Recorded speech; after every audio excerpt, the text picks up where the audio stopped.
Welcome to Museum Monthly. I'm your host, Lucas. I'm Rafi. And Halloween is approaching. So, one of my favorite parts about Halloween is the movies, and I love the Annabelle movies. But did you know that her name is not really Annabelle? It's Raggedy Ann. I'm here with Nick Foster. He's going to tell us more about that. So yeah, the history of the Annabelle doll, as it's sort of as it's known, of the movie about the Warrens and that series of movies. The Annabelle doll is not actually as depicted in the movie. They sort of scaried up the doll for that, but the origins of the actual doll that the Warrens have is a Raggedy Ann doll, and the origins of Raggedy Ann are actually much more innocent and actually has connections to Wilton. So Raggedy Ann and her counterpart Raggedy Andy were creations of a local artist named Johnny Gruelle. He actually lived here in Wilton in the 20s and the 30s. He was part of the Silver Mine Artist Colony down in the Silver Mine section of Wilton, and that neighborhood extends into Norwalk and New Canaan. But Gruelle lived on Forge Road in Wilton, and while he was there, he as a cartoonist, he created the characters of Raggedy Ann and Raggedy Andy for his daughter. He wanted to sort of create a companion, if you will, for his daughter and a new toy to play with. Created these characters, and they slowly but surely made their way out into the public and became beloved characters for that generation.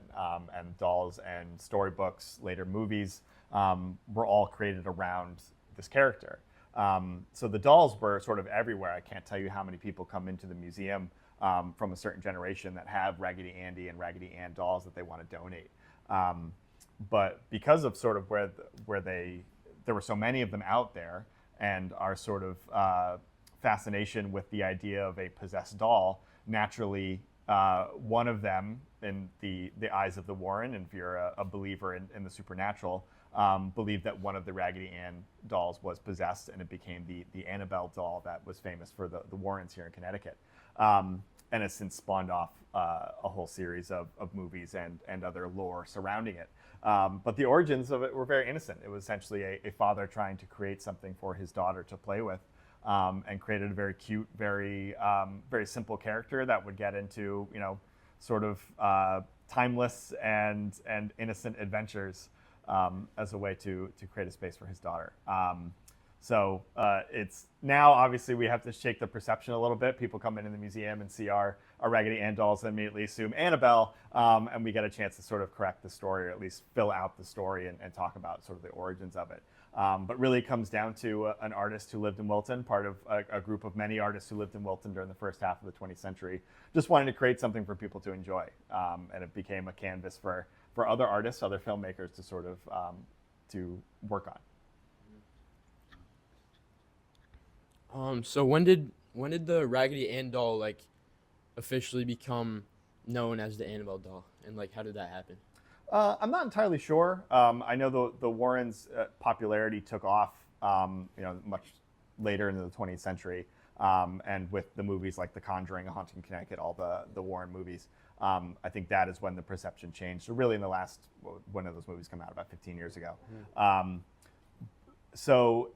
I think up until, obviously, your generation, and in many ways my generation, recognizes the doll as the Annabelle doll. But it's funny when we, if you talk to somebody who was alive during the 50s or the 60s, they recognize the character as Raggedy Ann. When we see three generations of families come into the museum, sometimes a child of parents and grandparents, the grandparents immediately recognize it as Raggedy Ann, and then the child usually recognizes it as Annabelle. So somewhere in that generational gap, the perception changed.